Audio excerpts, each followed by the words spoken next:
Hello student, welcomes again in Maths online class at ACA. After derivative of infinite series, today we will study about derivative of function in parametric form.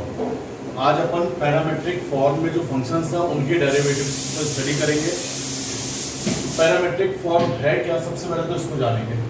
तो relation between two variable is expressed by A third variable, यानी अगर कोई से दो variables में relation किसी third variable के द्वारा डिसाइड किया जाए तो ऐसे फॉर्म को अपन क्या कहेंगे, पैरामेट्रिक फॉर्म कहेंगे.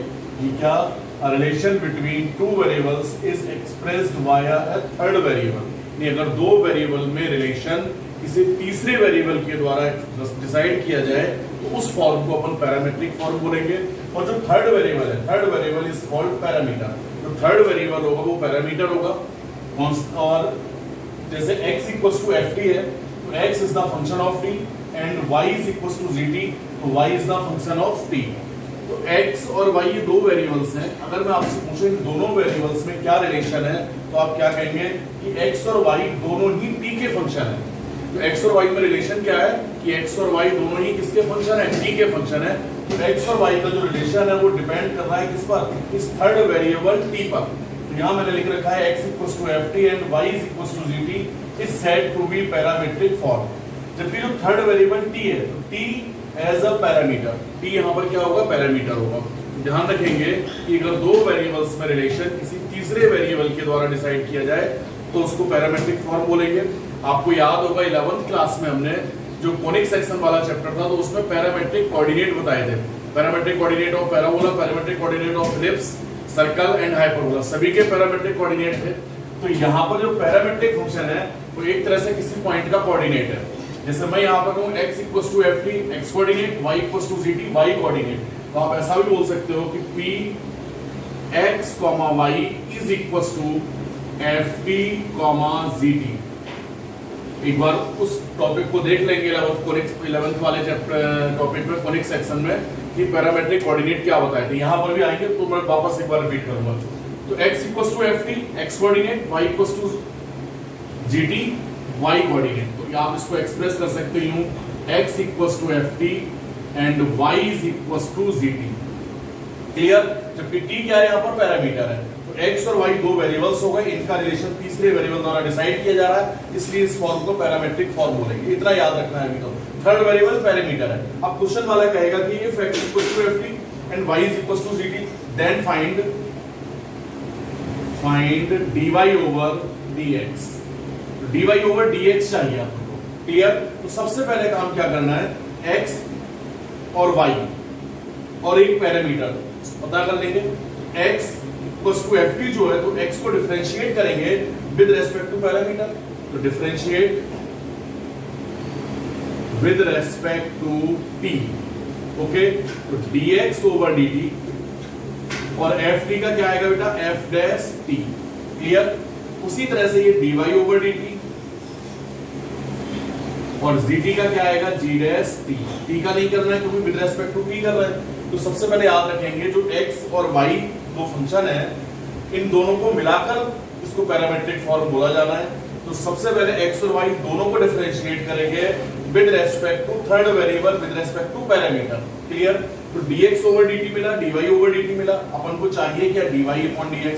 तो याद रखेंगे, सिर्फ हर क्वेश्चन में लिखना नहीं है, समझने के लिए बता रहा हूं क्योंकि आप जानते हो बेटा यूं कि dx over dt is equals to delta x upon delta t. आप जानते हो dx ओवर dt सिर्फ सिंबल है, जबकि है क्या इसका meaning, delta x upon delta t is equals to f dash t.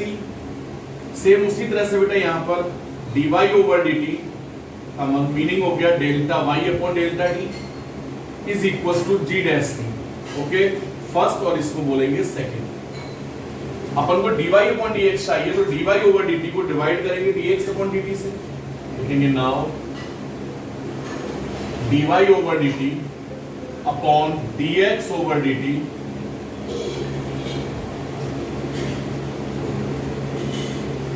Is equals to dy over dt का मतलब delta y upon delta t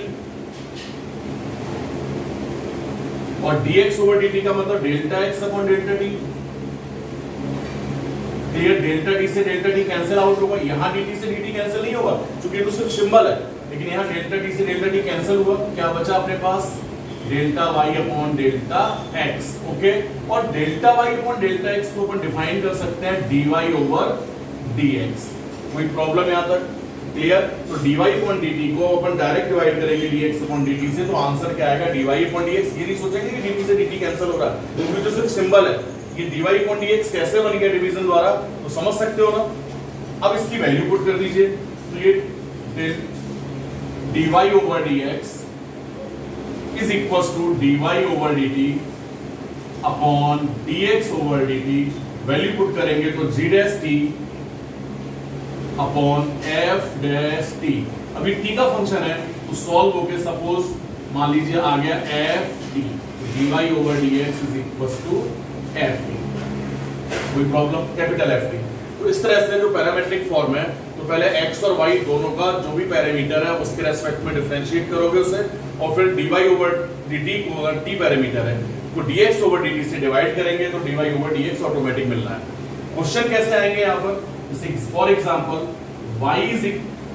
x is equals to a cos theta and y is equals to a sin theta। तो अगर आपको याद है x, y is equals to a cos theta, a sin theta, ये parametric coordinate of circle, parametric coordinate of circle देखेंगे अपने topic में last class में। तो x equals to a cos theta, y is equals to a sin theta, तो x is the function of theta, y is the function of theta। तो x और y दोनों का रिलेशन किस पे डिपेंड है यहाँ पर, थीटा पर। तो थीटा पैरामीटर हुआ, तो पहले तो क्या करेंगे differentiate with respect to theta, तो dx over d theta is equal to a cos theta का तो minus a sin theta. Clear? यहां पर भी बेटा dy over d theta is equal to a cos theta. Divide करोगे अब dy over d theta से को dx अपॉन d थीटा द्वारा, तो ये आएगा from first and second dy over dx is equal to dy over d theta upon dx over d theta. काटेंगे नहीं d थीटा से d थीटा, ध्यान रखना, बता रखे चुके हैं यहाँ पर। तो ये dy ओवर d थीटा क्या आएगा बेटा a cos theta upon minus a sin theta. a से a cancel, cos theta upon sin theta minus का cot थीटा। तो answer is dy over dx is equal to minus a cot theta. तो इस तरह की normal question होंगे, एक बार इसको नोट कीजिए फिर आगे चलते हैं।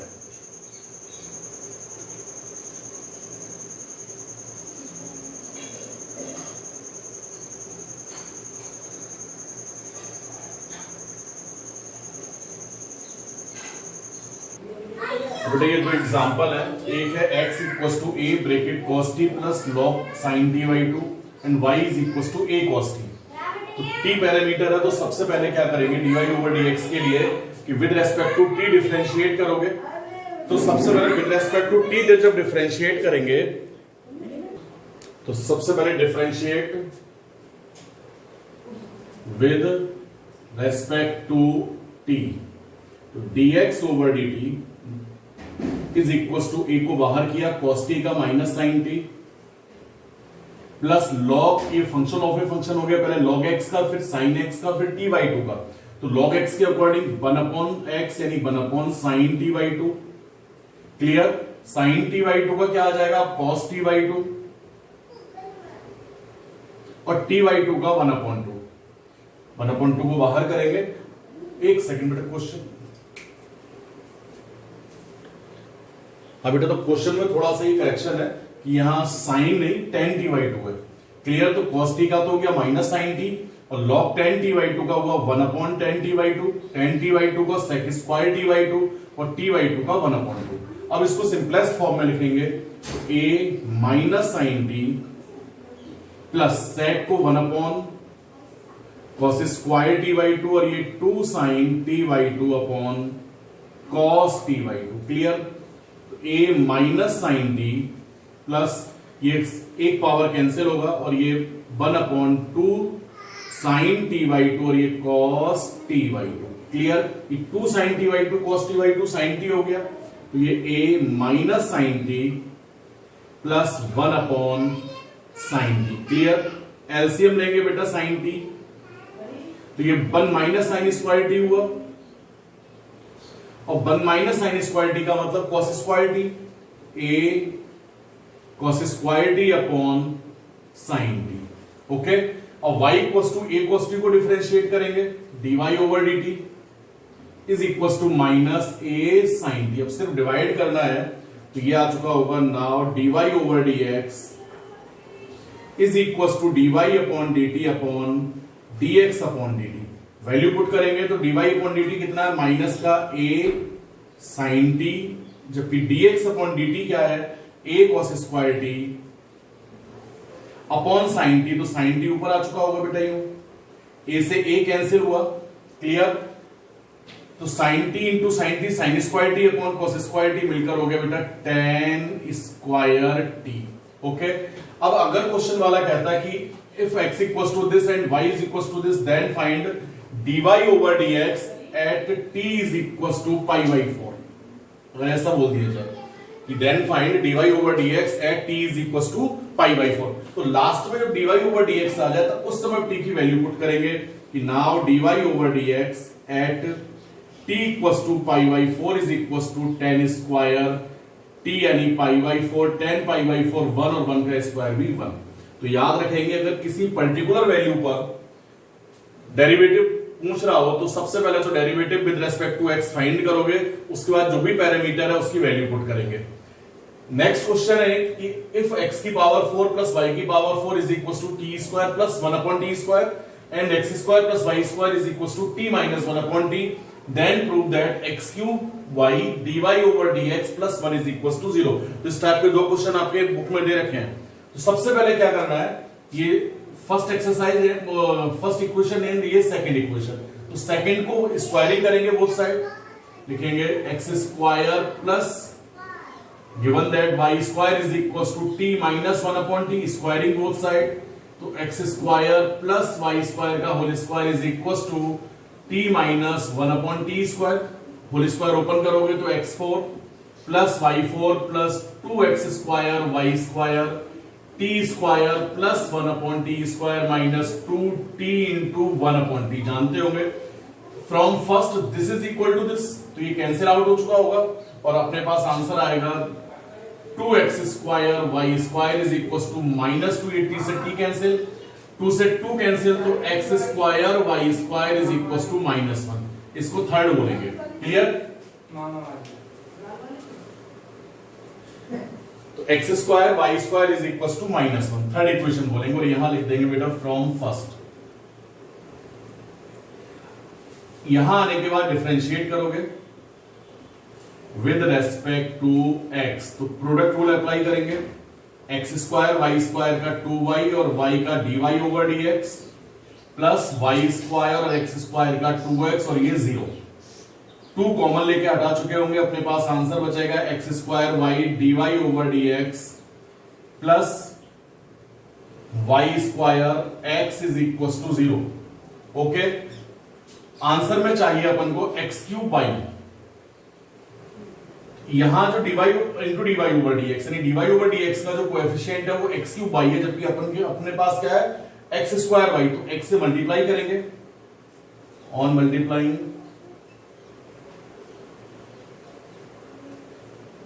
Both side y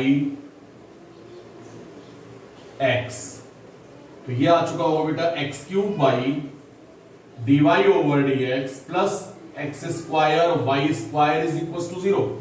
okay, minus 1 आ रहा है, ठीक है।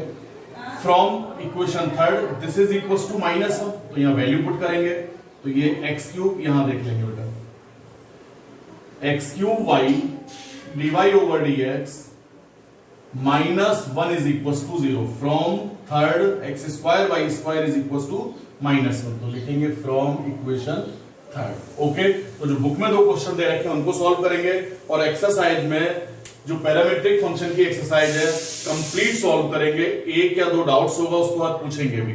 ओके, नोट कीजिए।